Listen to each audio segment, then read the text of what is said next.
used to have recurring dreams where I was like being carried by this woman in waist deep water at night, and that's like the only memory I have of us crossing. I remember a specific occasion. It was New Year's Eve. We were coming home and they're having a sobriety check. But at the time, both my parents are undocumented, and they were confiscating their cars if they didn't have a license. And my dad was very nervous and my mom was crying. And luckily that cop had some compassion, and she saw that my dad hadn't been drinking and driving. And so she let us go. We were only like 2 blocks from our house. My name is Gerardo Gomez. I am 22 years old. I was born in Guerrero, Mexico, and I came to the United States when I was only 3 years old.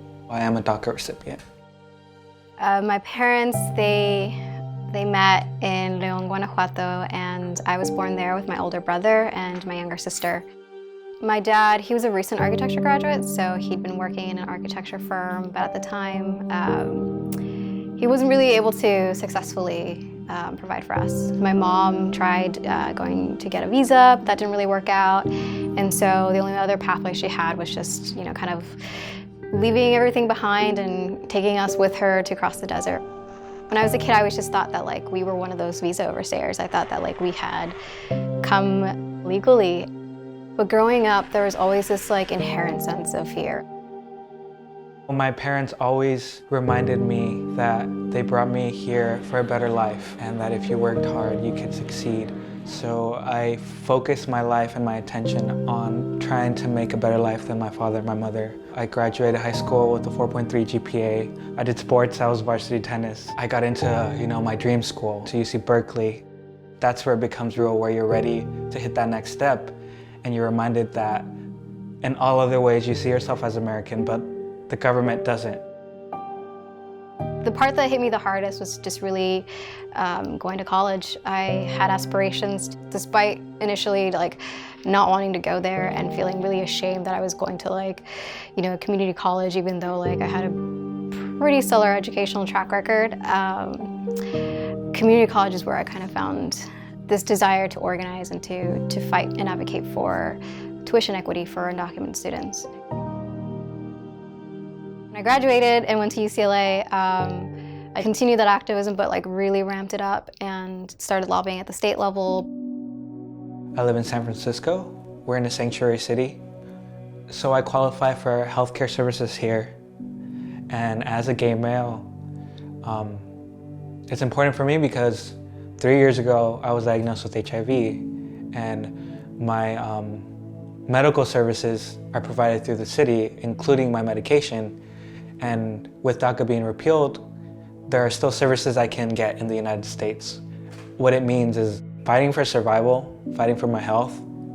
Especially in rural parts of Mexico, it's still extremely hard to be an out male, much less an out male with HIV.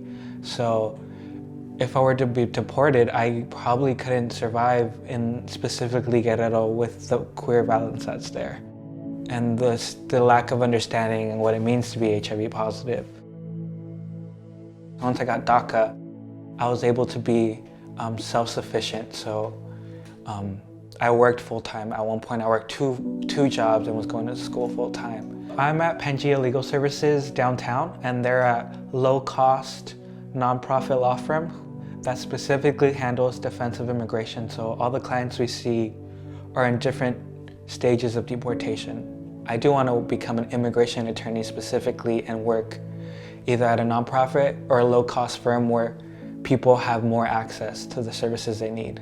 And that's why Pangea inspired me. There are lawyers who work at Pangea who used to be and are still undocumented who are working with these clients directly. We can be the lawyers, we can be the advocates as well. We don't just have to be the clients, right? There were moments where I felt like DACA was something that I didn't want, because for me, I felt like if I applied for DACA, I'm willingly giving my personal information, which means I'm giving my family's information to a government agency that also houses the agency that deports immigrants. Implicitly, my parents were being super criminalized for a choice that they felt they really needed to make. And I wouldn't have been, that typical dreamer if it wasn't for my parents. Oftentimes, I think, especially right now, there's a current conversation of the deserving and the undeserving, the idea that, yeah, we got DACA, but only 800,000 of us got DACA up to this point. And it's important to remember that there's 11 million undocumented immigrants, right? The maid who works at the hotel is just as deserving. The carpenter is just as deserving. The men standing outside of Home Depot, they're just as deserving. We're human. DACA has really been beneficial these past 5 years. For me, it's been really a blessing to be able to continue to do the work that I was doing as a student, but now be able to do it on a much broader scale, meaning I have way more resources to be able to share the kinds of information at workshops that I was already sharing to community folks, and just have a broader impact than I would have ever imagined. I fight for immigration reform because we're American and we deserve to be seen that way. Because immigration is my life.